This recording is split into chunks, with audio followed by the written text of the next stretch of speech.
I'm back. It's shocked me every single time. I just will probably keep saying that for the next however many videos. So I'm here with a Christmas kind of book haul. Kind of Christmas. Like, most of these are books I got for Christmas.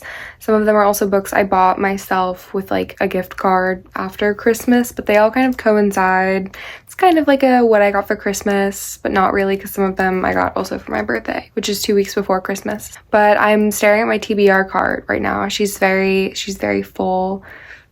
That's she's bursting at the seams. There's a lot going on. I tried to color coordinate it. It's probably not the best lighting. When you get like new books and you're like, oh my god, they're so beautiful, they're so new, I don't want to read them. Because then it's like you read a new book and then it's gone. This is a haul, a book haul. I don't know how many books are in this. I want to say like 15 or something. I'm really sad that I'm filming this right now because I wanted to get it up before the new year. But I also have Ruthless Vows, second book in Divine Rivals, and I'm really sad because that's like on the way. It's like stuck in Georgia right now. I'm like, guys, Georgia's like 8 hours away. Just come down. Just come down to Florida. Please bring me my book. I'm just waiting. I'm waiting patiently. Pretend like that's included in this because Ruthless Vows is also in my haul. Kind of. Let's get started. The first couple of books that I'm showing I actually got after Christmas. I decided to go to Barnes & Noble the day after Christmas, like literally the day after. I'm really sorry. Thank you so much to all the employees at my local Barnes & Noble. It's actually not my local Barnes & Noble. Anyway, these are the newest books that I've gotten. And the first one is The Naturals by Jennifer Lynn Barnes. She wrote the Inheritance Games. Everyone knows about this series. Actually not everyone, but everyone knows about the Inheritance Games, I would gather. I'm excited for this one. I have kind of been hearing like mixed things.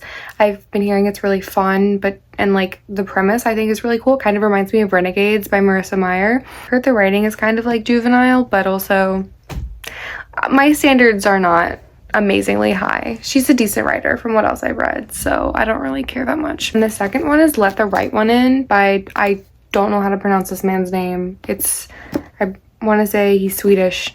I think it's fully a vampire novel. It's also, there's a movie, and then I think this at the front says it's a Showtime original series.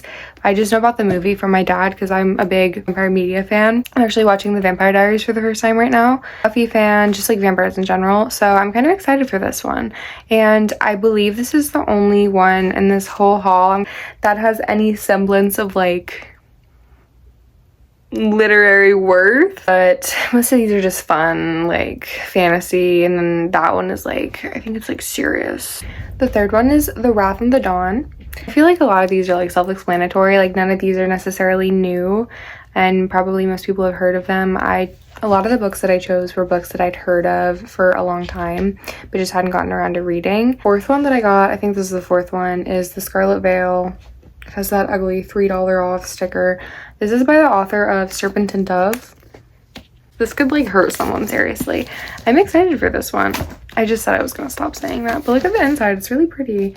I really don't know too much about this one. I just have been seeing it everywhere. I know that Serpent and Dove is kind of like a controversial series in terms of like being good, but I really liked Serpent and Dove, like the first book. I never finished the series because I know that the last two kind of suck. That's like the general consensus I hear, but I don't think she's a bad writer, and I thought Serpent and Dove was really entertaining, so we'll see. We'll see. And then the fifth one that I got was Bittersweet in the Hollow by Kate Pearsall. I should probably look at these names before instead of just like staring at them. This one kind of gave me like Southern Gothic vibes, and I'm really into Southern Gothic. As someone who lives in the South, is also like really enthralled by Gothic media. Frankenstein, again, vampires. I really love the combo of like Southern Gothic. One of the first things mentioned in the little synopsis is fried green tomatoes, so I was like, let me pick this up. I've also been hearing good things about it, or I've been seeing it all over, especially on Goodreads. I think I entered a giveaway for it a while ago, did not win, but that kind of covered, most of those were covered by the gift cards. I was like, if these suck, I didn't spend money on them, so it's fine. This one's been sitting on my TBR for like probably 8 months. I got this in Dublin. I've heard really, really good things about this one. It's Crier's War. I've heard really, really good things. Like, I just haven't gotten around to reading it. I don't know why. It's like every time I finish a book, it's just not what I'm looking for. I think it's because I hate the cover. I like really hate this cover. Kind of boring to me, so it's like not calling out to me. But I'll get around to, maybe that'll be the next. I need to like get that off my, I just threw that on my bed. That will stay there. That's not going back on my TBR card. I will be reading that. I got this one for me for my birthday. It's Curious Tides. I actually had never heard of it or seen it anywhere, and then right after I bought it, I have been seeing it everywhere now. The Barnes & Noble edition, I think, is like purple. It's really pretty. This one I got at a little local bookstore in St. Petersburg, Florida. I don't know why I said St. Petersburg. In case you're unfamiliar with Florida, the Tampa Bay area, St. Petersburg, Florida. I think it's supposed to be like dark academia, fantasy, all the buzzwords. And then the next book, I forgot what book we're on, maybe 7th, I'm not sure, is Smoke and Bone by Laini Taylor. I'm obsessed with this cover. I can't stop looking at it. I really wanted to buy the box set because they were on sale a while ago at Target for pretty cheap for all 3 of them, but I just can't commit. I can't commit to a box set unless I've read it. I actually tried to read this one, I want to say at the beginning of this year. I like got it from like my Kindle library. Didn't totally love it at first because of the like insta lovey. It was really atmospheric. I really liked the writing, so I'm gonna give it another chance because I really did like it. For some reason, I just like being in Dublin. I think I just felt really depressed living there. Just wasn't super motivated to read a lot, and so I really wanted to give this one another shot. I really like the cover, if nothing else. So I'm a Liar. There's like one more in this haul that is not from recently. Mom and I went to New York in September, and we went to the Strand, best bookstore ever, and the way I said that, best bookstore ever. It kind of is. So I got Olivia Blake, Masters of Death.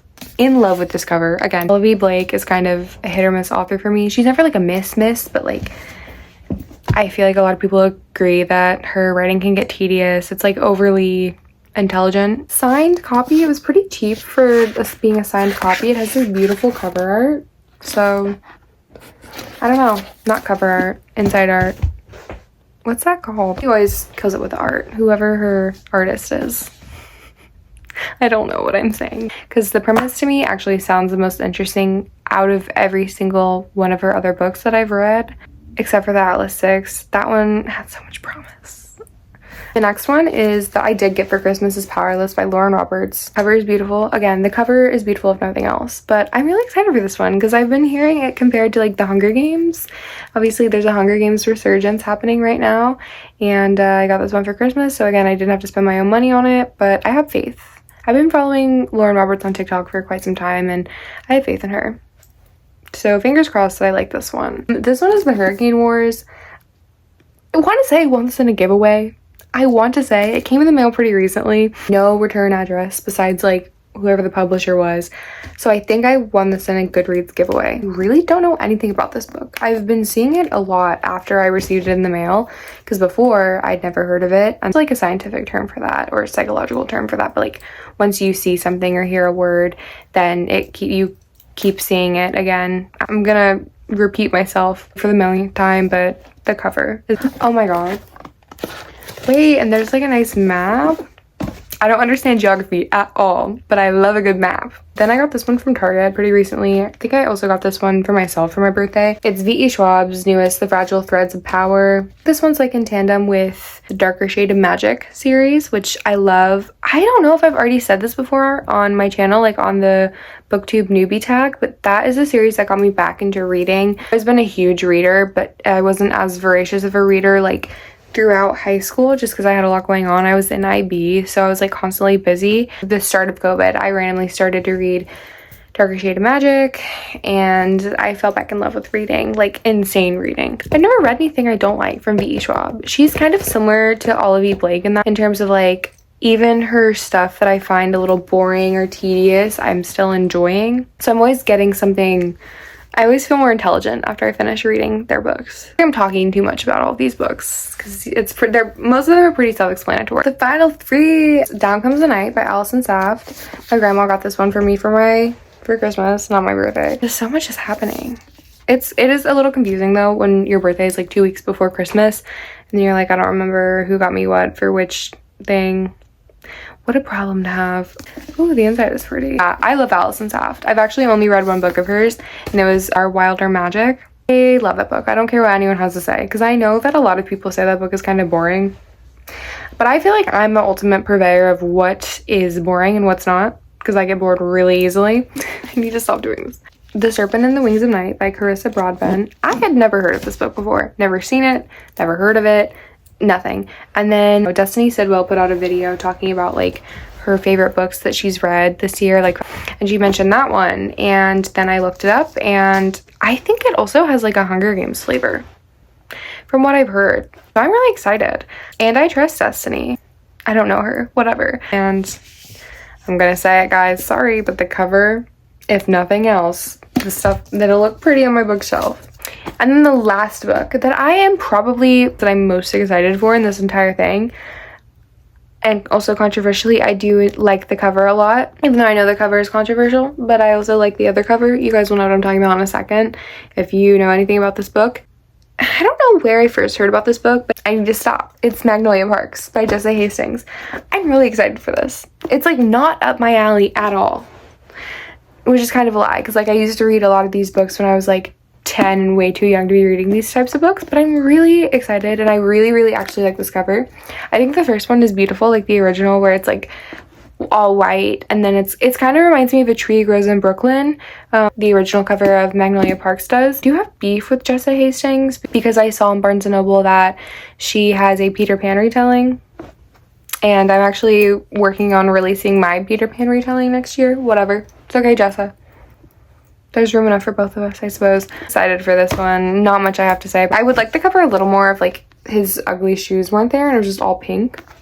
So I don't have much more to say, because I feel like I just talked way too long about things that didn't really matter, which is not the books, but it was like my additional commentary. I'm really happy to have a lot of books that I'm like genuinely excited about to start the year with. I don't know what my reading goal is gonna be, because I officially read 70 books as of yesterday. My reading goal was 35, which I knew I was gonna surpass it, but I just like keeping it lower so I'm not like scrambling at the end. Even 50 books sometimes feels a little daunting to me to make as my goal. So I think maybe I'll make my Goodreads goal.